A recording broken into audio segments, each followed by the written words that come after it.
From Robin Hood, New York City's largest poverty-fighting philanthropy, I'm Kevin Thompson. Welcome to this Robin Hood moment.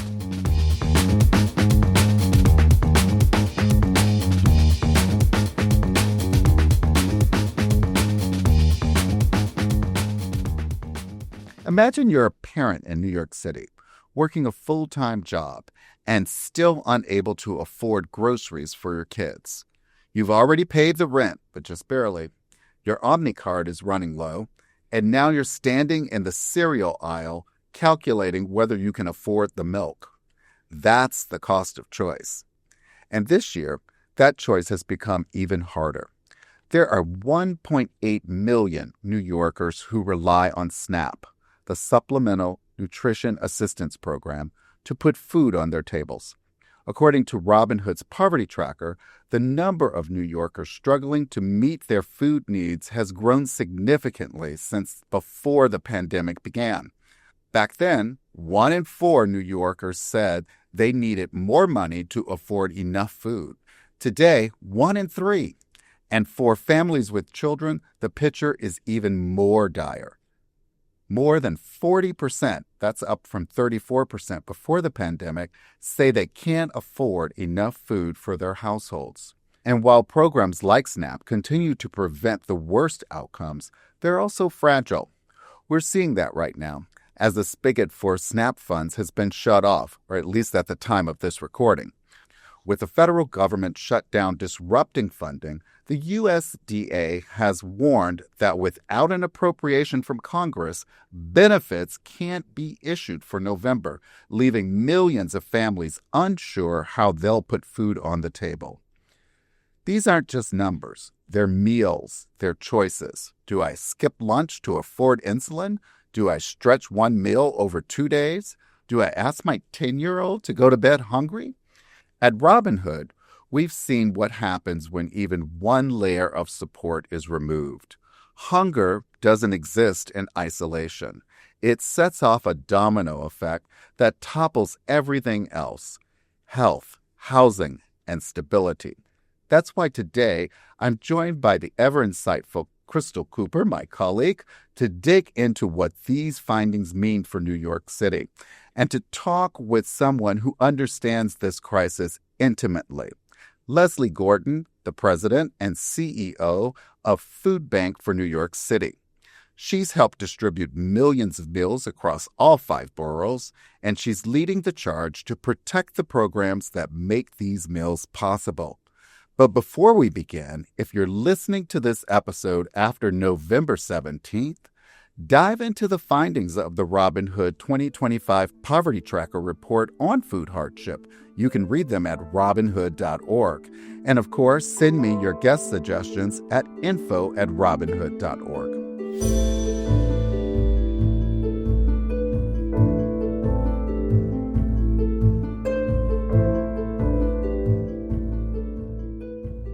Crystal, the 1 in 3 number really sticks with me. It's not just a statistic. It's a window into how fragile life in this city has become. When 1/3 of New Yorkers say they don't have enough money to cover their food needs, it means the margin for survival has somehow disappeared or is disappearing. You're right, Kevin. So many of us live at that invisible margin. And that's what we mean when we talk about the cost of choice. Because when your budget can't stretch to cover food, it's not just the grocery list that shrinks. It's your fundamental sense of control. You start trading off things that no one should have to. Skipping a meal to make rent, cutting back on heat so your kids can eat. Right. And even for people who are living at 200% or 300% above the poverty line, these choices are relentless. Every price hike, every delayed benefit, every policy debate trickles down to the same moment of arithmetic at the checkout counter. Can I afford this? And what's so painful is how normalized that stress has become. People plan their lives around shortage, stretching meals, splitting portions, rationing time.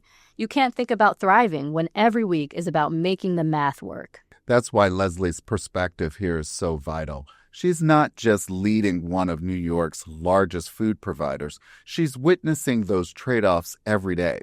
From food pantries to policy tables, she's fighting for a system that gives people back the one thing poverty takes away from them: choice. And dignity, because no one should have to lose their dignity or their agency just to eat. So let's get Leslie Gordon into the conversation here. Let's get to it. Leslie, welcome to the show. Delighted to be with you. We're so happy to have you.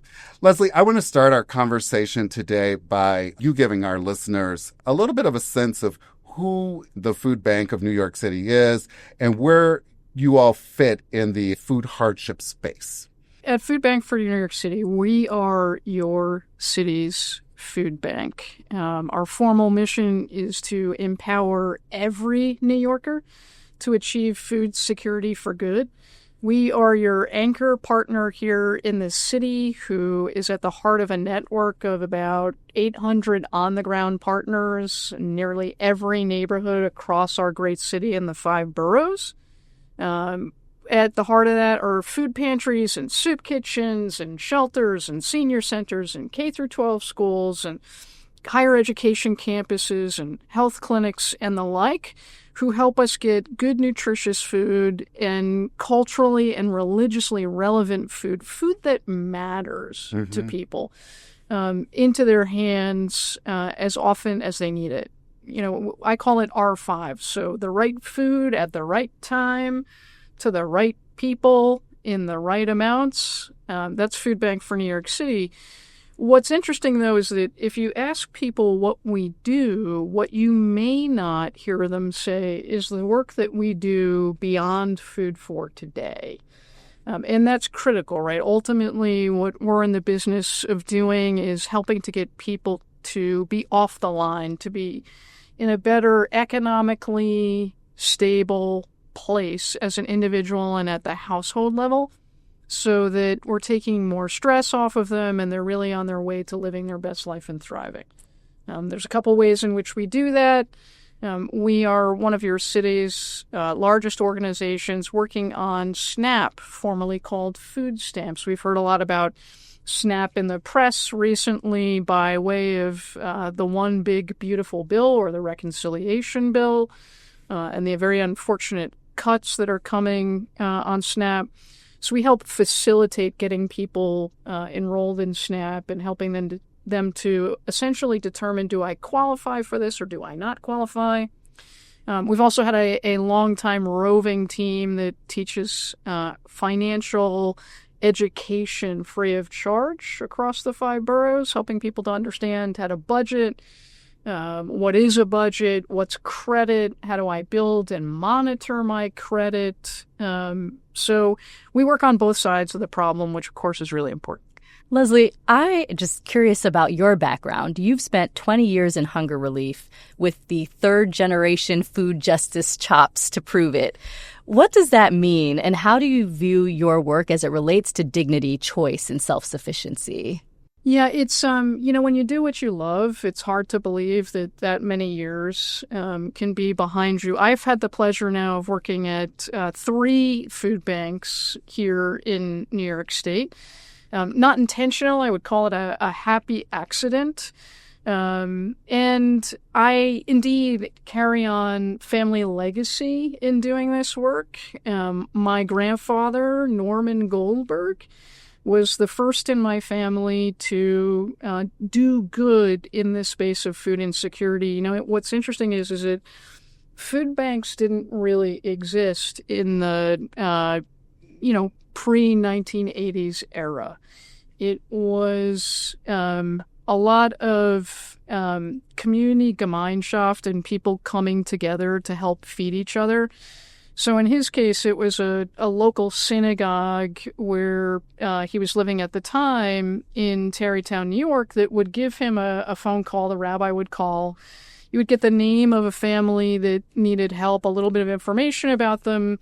And as my mother tells the story, and she would be the 2nd generation thereafter, he would take her by the arm. They would go to a local grocery store, get groceries for a family, typically end up at a 4th floor walk-up apartment building, and you would drop the groceries ring the bell and go because you always wanted to preserve the dignity of the person that you were helping. Yeah. And, for him, it was very personal. He grew up in an area of Rockland County that was then called, of all things, Pot Cheese Hollow. And if you want to know what pot cheese is, it was a European name, still resonates today, for what we call, of all things, cottage cheese. That area now is referred to as Spring Valley, New York. Unfortunately, still a very low-income area in Rockland County. But, some days the only thing that he had to eat was an apple off a neighboring farmer's tree. Their prized possession was a dairy cow. In later years, he did well in business and had an opportunity to be, philanthropically engaged. And so he did that work via the synagogue. And then fast forward the second generation of my family, if you will, to be engaged in food insecurity would have been my mom, Myra Gordon, who spent 35 years uniquely as a woman, in fact, in a man's world, running the world's largest wholesale produce terminal, which is based in the deep heart of the South Bronx and the Hunts Point Peninsula. A lot of your food that ends up in, green carts or at local bodegas or green grocers in the city, larger supermarket chains, restaurants et al., comes through that market. Product comes in from over 35 foreign countries in almost every state in the U.S., by air shipping container, by rail, or by freight truck.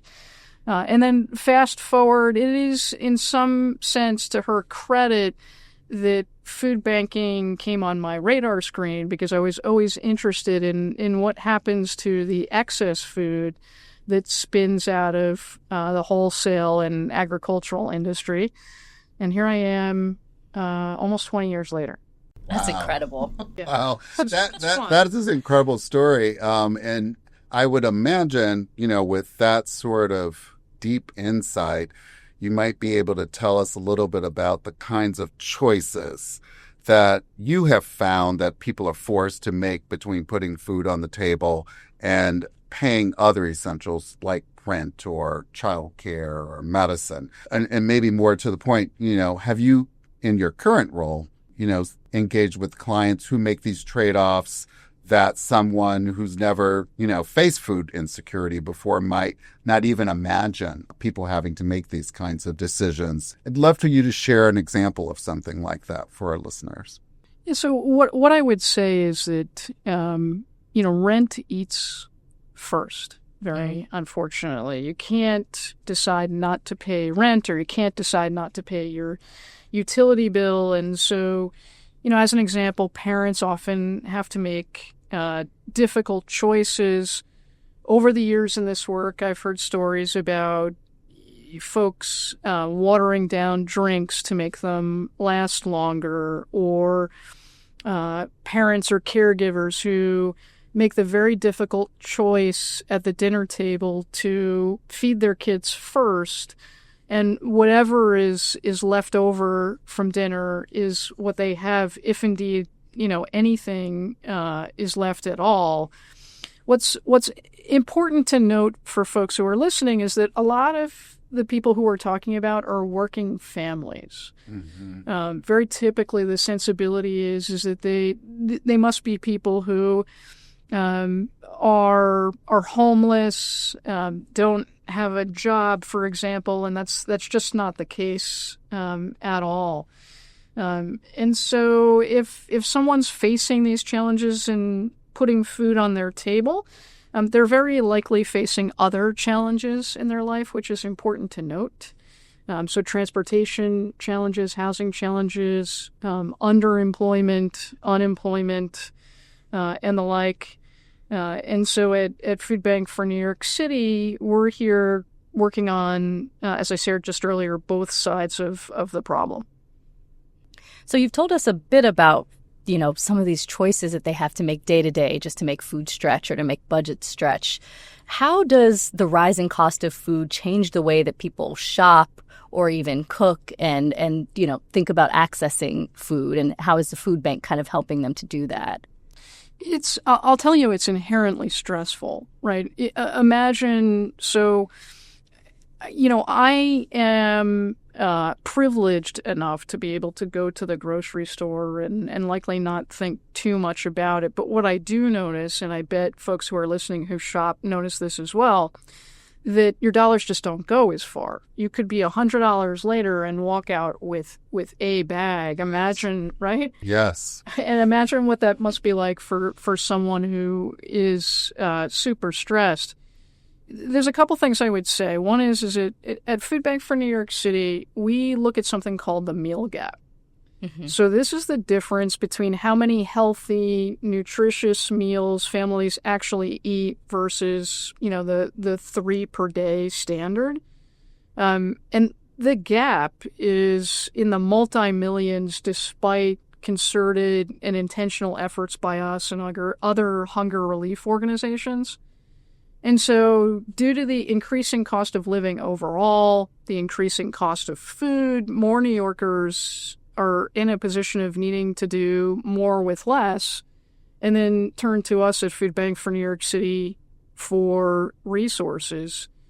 It's tough. Over the years, I've talked to clients who walk into a grocery store and feel as if it's the food that they see is not for them.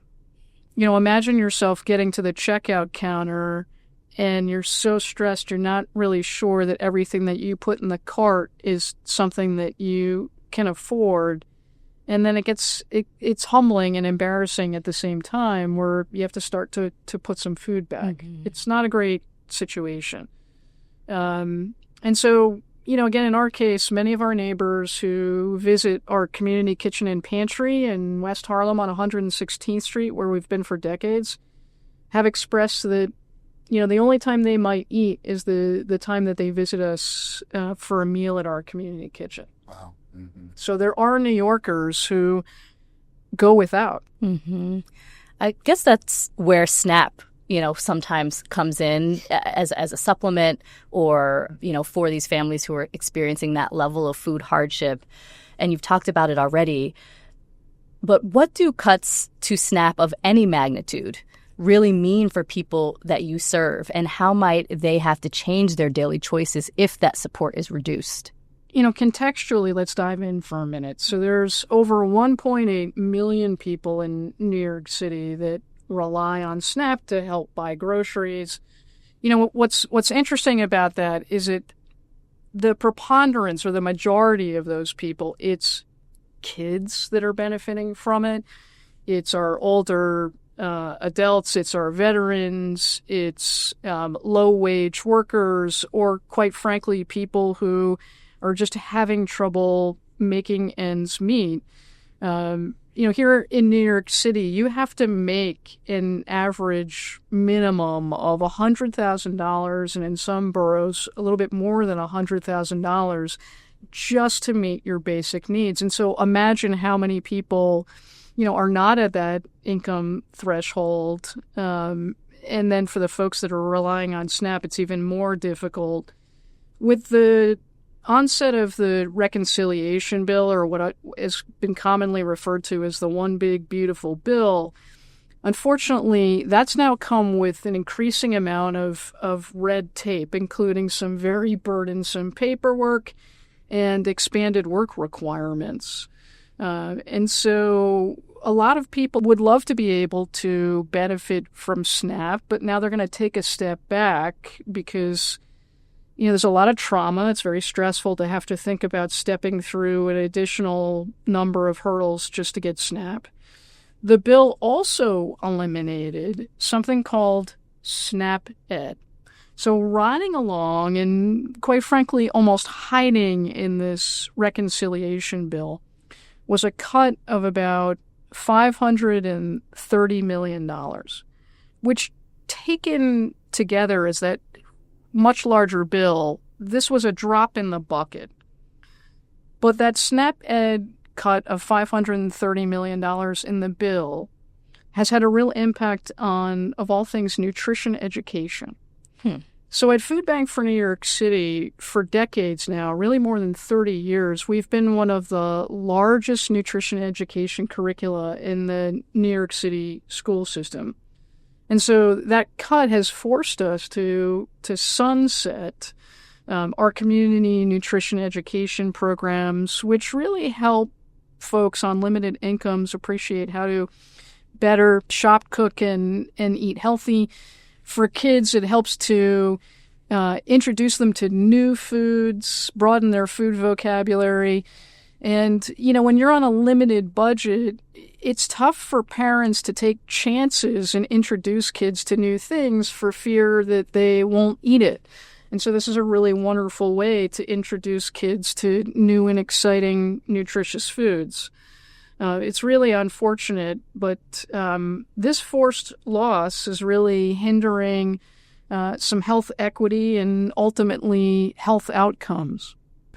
Leslie, you've painted a really stark picture here of, what some of the impacts might be. I want to go back to what you were talking about, the meal gap. That's such an interesting concept. And just think about the issue in a different way for our listeners.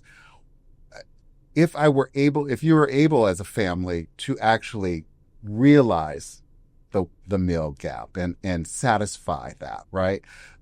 What does that access to having, the food that you need, that's healthy, that's affordable, that's nutritious, how does that influence a family's ability to keep their home, to maintain their health, to pursue job opportunities? In other words, what kind of life are they able to live versus people that, are still sort of dealing with those challenges? Yeah, so look, food insecurity is a bit of a connector. It helps to create a stable home, it supports good health. Without access to food, families are really facing an increased risk of depression, fatigue, anxiety, osteoporosis, cognitive challenges. The issues can impact school performance, not only right now, but in the future, job stability, daily life. It's stressful. It's traumatic. There have been, in fact, evidence-based studies to suggest that folks who don't have enough resources are in a constant state of fight or flight. And in that constant state of fight or flight, it's hard to make good decisions for yourself.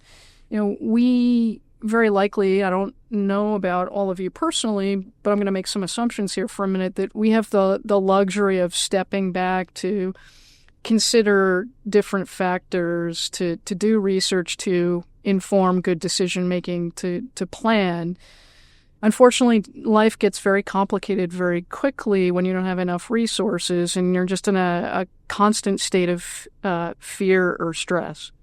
Yeah, and what do you normally say to folks who are just unfamiliar with those kinds of, having to make those kinds of trade-offs, to help them sort of better understand when it comes to food, what the cost of choice really means for families? It's very emotional.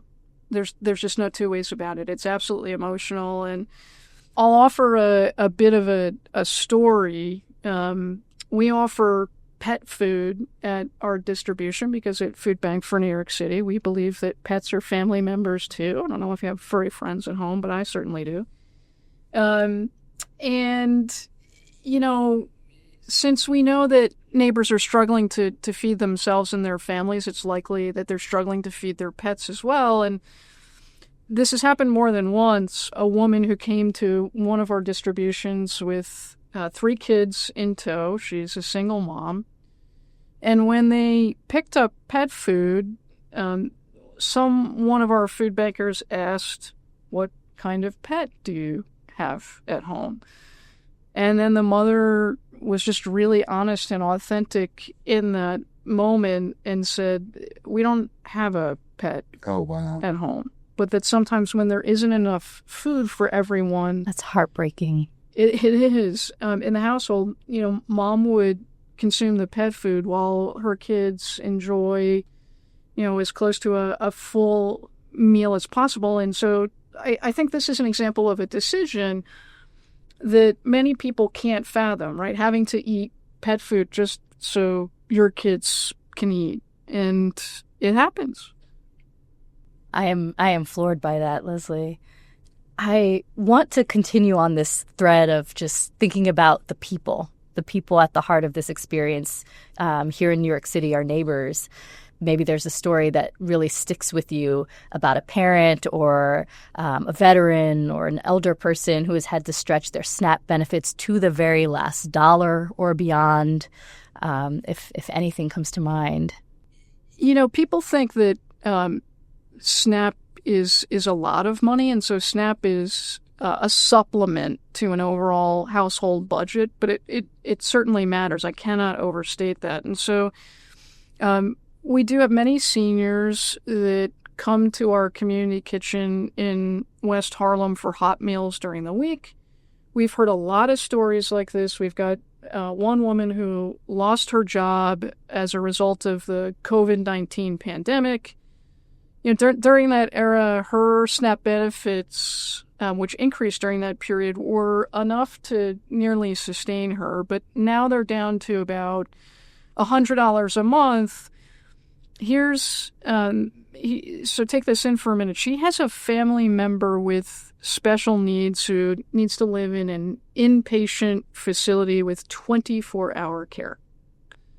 So here's what she does. She uses the SNAP money to buy food for her family member. So fresh fruits and things she enjoys that aren't provided at the care facility. And she says, well, look, if I don't help feed my family member and take care of her in the most meaningful of ways, in the ways in which she needs and wants, who's going to do that? And so she visits our community kitchen knowing that we're going to take care of her. And then she's leveraging those SNAP dollars to take care of a family member. And there's tens of thousands, if not millions of stories like that across New York City. Something that's coming through with both of these stories is that the cost of choice is really having to put yourself last and, put the needs of those you love ahead of you, and even if the circumstance is really dire. Yeah, very well said. So New York City is a big place. Let's say we're a city of about 8.5 million people. Of those, at minimum, there's about 1.4 million of them who don't always know when their next meal is going to be, where it's coming from, what it will be. And there are quite frankly a lot of people who aren't counted in that number, and so I feel fairly confident that the number is unfortunately much larger. The average rate of food insecurity across our city is about 16%. In the communities that are the most underserved in our city, that rate of food insecurity could rise as high as 23, 24%. Communities that come to mind are several in the deep heart of the South Bronx that have long been in a place of being underserved. It's a really big number, and it's hard to think about. Food insecurity is invisible. You can't really see it. You can't identify it. You might see someone standing online at a local pantry or a community kitchen to get a hot meal. But you'd be very, very surprised about who might be food insecure in their household. It could be a colleague of yours who, is sidled with debt and having, again, trouble making ends meet because the cost of living is so expensive here in New York City. If we're to zero out and go back to 30,000 foot level for a minute and look at it as a nationwide problem, food insecurity, there's nearly 45 million people in the United States who don't have a reliable, predictable way of getting access to 3 nutritious meals a day. And it just shouldn't be that way in a city as wealthy as ours, in a country as resource-laden as ours, with food that could really help everyone in need.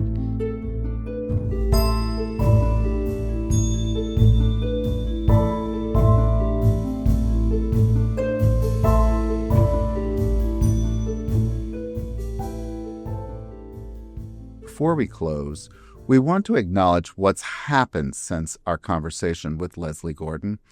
On November 1st, the Supplemental Nutrition Assistance Program, better known as SNAP, was suspended due to the ongoing federal government shutdown. That means 1.8 million New York City residents who rely on SNAP benefits to feed themselves and their families will be forced to go without. Yes, Kevin. And this will be a tremendous challenge for the entire country. Millions of Americans, more than 42 million people nationwide, didn't get the money they depend on to buy groceries. 3 million of those people live here in New York State, which means families in every county of the state and all 5 boroughs of New York City are suddenly facing empty fridges and impossible choices. SNAP is supposed to be a mandatory program, but it's funded through an annual congressional appropriation. And until Congress approves funding, the dollars simply will not be available to feed people. Researchers at Columbia University's Center on Poverty and Social Policy found that missing even 1 month of SNAP benefits could push 35,000 New Yorkers into poverty. 23,000 of them live here in the city. That's just not a statistic. That's tens of thousands of our neighbors who did nothing wrong, who are now bearing the consequences of political gridlock in Washington. It's devastating. For families already living paycheck to paycheck, one missed benefit can mean missed meals, mounting debt, and a loss of stability that takes months, sometimes years, to rebuild. We'll share resources in the show notes for anyone who wants to understand what's happening or how to help, including links to New York City's Department of Social Services and the USDA, the agency that administers the SNAP program. This moment really drives home what we've been exploring all season, the cost of choice. When the systems designed to protect people break down, those choices vanish. It's not just about food, it's about dignity, agency, and survival. And that's why this fight matters. Poverty isn't the result of personal failure. Often, it is the result of policy failure. And right now, that failure is unfolding in real time. I'm Kevin Thompson. And I'm Crystal Cooper. Thank you for listening. If you're interested and inspired to get involved, visit our website at robinhood.org to learn how you can invest in Robinhood and enable all New Yorkers to live choice-filled lives. Until next time. This episode of This Robinhood Moment was produced and edited by Corey Winter. Graphics by Mary Power. Our theme music is from Epidemic Sound. I'm Kevin Thompson, joined by the ever-insightful Crystal Cooper for Robinhood, New York City's largest local poverty-fighting philanthropy. Thanks for listening.